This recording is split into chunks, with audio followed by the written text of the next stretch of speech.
Hey, how's it going everyone? My name is Andrew and welcome to Andrew's Aviation. Today I'm at the Regal Hotel at Hong Kong International Airport getting ready to fly on Cathay Pacific non-stop all the way to Chicago, USA.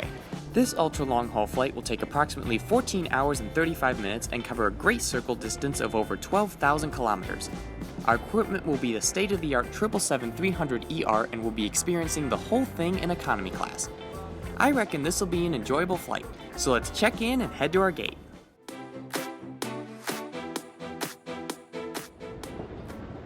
Hong Kong International Airport is one of the most streamlined airports in the world. With its modern facilities and terminal designs, it's really easy to navigate for an airport its size. But of course, on the way to your gate, you have to pass through a ton of irresistible restaurants and shops. I wouldn't recommend blowing all your money away on brand name products, but there are some restaurants owned by world-renowned chefs that I think are definitely worth checking out. And here's our 777-300ER ready to take us to Chicago. This aircraft, registered as Bravo Kilo Papa Uniform, is 8.5 years old at the time of the flight, powered by two beautiful GE90 engines, and at the time of recording has been stored during the COVID-19 pandemic since March 2020. A few minutes later, boarding began. And of course, since this is a full flight on Cathay Pacific's largest passenger airliner, the area was super crowded. Cathay Pacific boards back to front by seat section after priority passengers, so the farther back you are, the earlier you will board. My seat is in row 62, which means I won't be waiting long.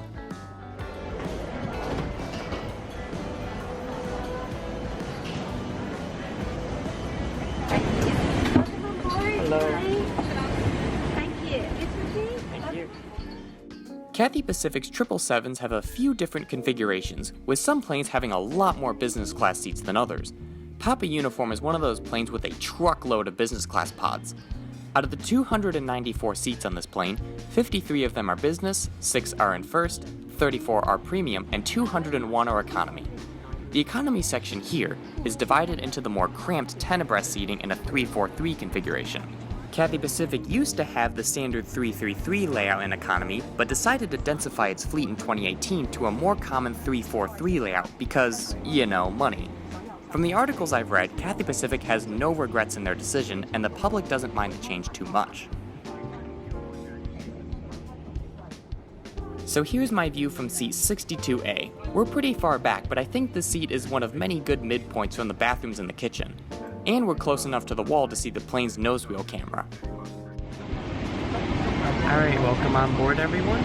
So we're about to depart, so let's see takeoff and we'll view everything once we get up. After a quick safety presentation in English and Chinese, we taxied over to runway 07 right for departure. Now let's sit back and hear the sweet music of the GE90 engine.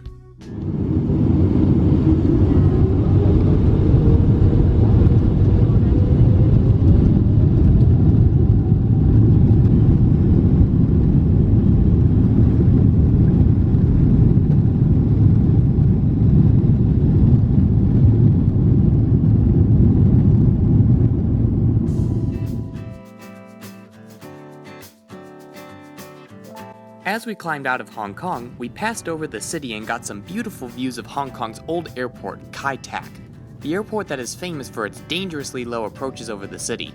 Since its closure in 1998, the land has been turned into a park and a cruise ship terminal, but the memories still remain. Alright, now that we're airborne, let's take a look at our seat. Cathay Pacific's economy seats have some nifty gadgets in them, including an IFE screen with a USB port, a mini drink table that's perfect for your phone, a double folding tray table, a universal power outlet, and a full seat back pocket. In the seat back pocket, you'll find the menu for today's flight, the safety information card, the Wi-Fi connection guide, an air sickness bag, a magazine that's still wrapped because no one reads it, and a pair of complimentary headphones. Like I said in my last video about Cathay Pacific, these headphones aren't the best quality, but I'm happy to say that they worked properly this time. Of course, with every long-haul flight, free pillows and blankets were provided. They seem like your average quality and might be comfortable if you used them. I won't be needing them though because I have no plans of sleeping on this flight. Looking around the cabin, the atmosphere was very clean. I couldn't find any noticeable dirt or grime anywhere around the seat. Needless to say, I was very happy to be sitting in a clean seat. Ladies and gentlemen, we will shortly be serving food and drink. So now that we're cruising, let's take a quick tour of the IFE before lunch service begins. I covered this in more detail in my last video about Cathay Pacific, so if you want to learn more about it, feel free to check that video out. The Cliff Notes version of the IFE here is that it has tons and tons of Western and Asian content, including movies, TV shows, games, music, and more. It even has its own shopping channel and in-flight map. Overall, I'd be surprised if someone couldn't find something enjoyable to do because there's so much. A little later, lunch service began.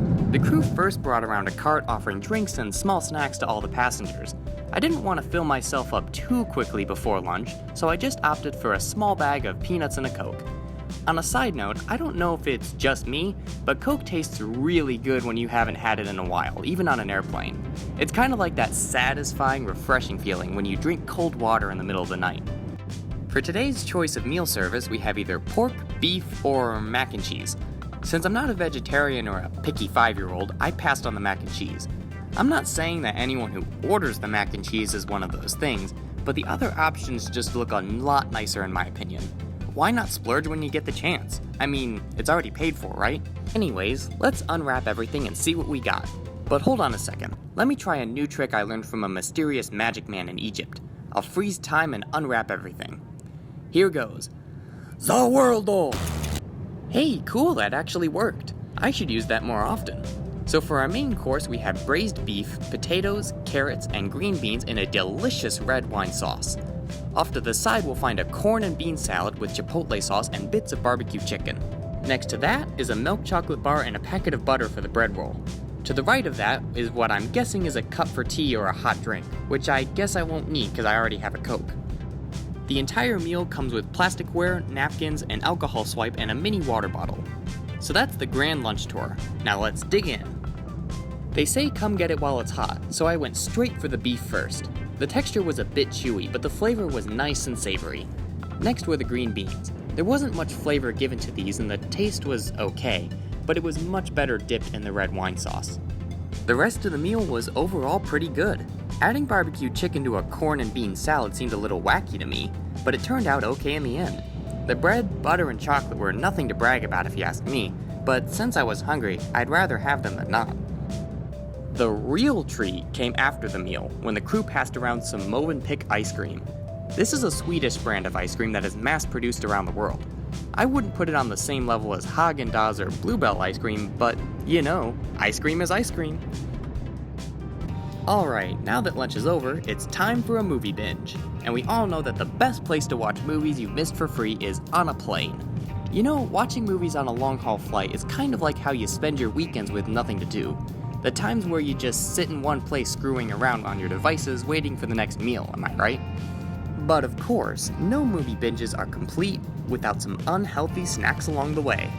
Per request, the crew will bring you a cup of noodles with chopsticks. These are theoretically unlimited, so I guess if you wanted to, you could order as many as you wanted for the entire flight. I'm sure the crew might cut you off at some point, but I can't stop wondering where that margin is. If anyone watching knows this or wants to try it themselves, please enlighten me down in the comments.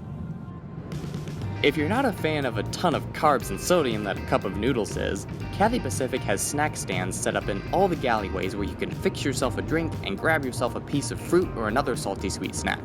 I'm only showing these snacks as examples because there's no way I could eat all of these after that lunch plus noodles. But anyways, time to sit back and relax for a little bit, and I'll see you guys in a few seconds after I start my Harry Potter binge.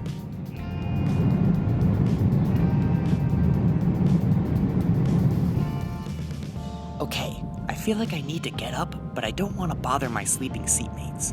I know, I'll stop time again like I did at lunch. WURLDO! Sweet, I made it to the washroom. While I'm here, let's check this place out. It looks decently clean in here, and there's even some hand creams and moisturizers.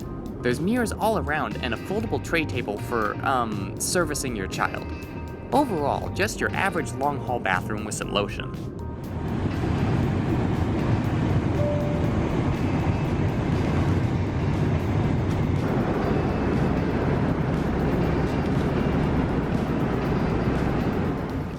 After some more Harry Potter movies, the lights in the cabin came on and the second meal service began. The crew first passed around some water, and then we were given the choice of either fish or chicken. The fish was obviously the superior choice based on the description, so let's unwrap everything and see what we got. Hey, I'm getting good at this. So for our main course, we have braised basa fish in sha-sha sauce with pineapple, jasmine rice, and steamed green beans and root vegetables. Off to the side, we have a simple melon fruit salad and a bread roll with butter. And for dessert, a chocolate coconut cake in vanilla sauce. Since the fish is a sweet savory dish, I paired it with some apple juice for some mega flavor combos. Or if you don't want a special drink, there's still the mini water bottle at the top of your plate. This meal looks pretty delicious, so let's get chowing down. First, the Baja fish. It looked pretty good and the fish was restaurant quality, but the taste wasn't exactly life-changing. The jasmine rice tasted like, well, rice, and since the vegetables were only steamed, they didn't have much flavor either. So it's obvious this dish didn't excel in flavor, but the texture and freshness was more than acceptable. The fish didn't feel old, and the rice and veggies weren't mushy or overcooked. Overall, I liked the beef dish from lunch more, but that's not to say I regret my choice. The spot where this meal really shined was in the dessert. The cake was really dense and flavorful, and I absolutely loved the vanilla coconut combo. As for the fruit salad, I gave it to my seatmate in exchange for a chocolate bar and shortbread cookie from the snack stand. A pretty good deal if you ask me. Now back to my movie binge.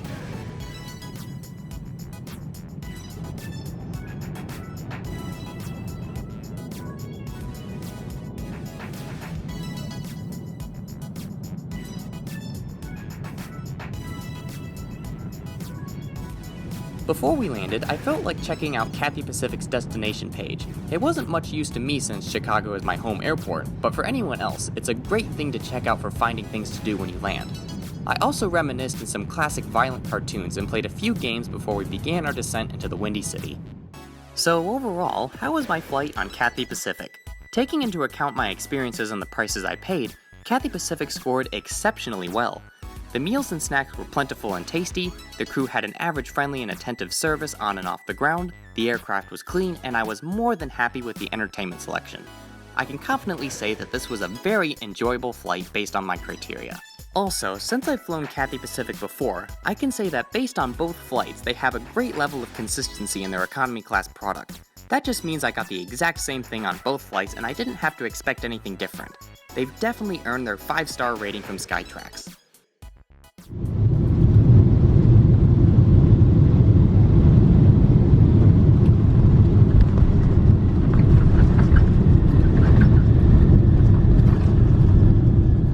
So I'm finally back in the Windy City. I still can't believe that I was awake the entire flight. Everything I've just said in this video may be true in the short run, but it will be interesting to see how Cathay Pacific services change after the airline industry recovers from the COVID-19 pandemic. Will the quality of their product be affected? It probably will, but hopefully it's for the better. So that's my ultra-long haul experience on Cathay Pacific, but I want to hear your stories. What do you guys think of Cathay Pacific in their economy class? Any past, future flights or experiences you'd like to share? Please let me know down in the comments below. Well, that's it for me today. All that's left to do now is pass through immigration and make the long drive back home. If you like this video, pound that like button and subscribe to Andrew's Aviation for some more dank videos.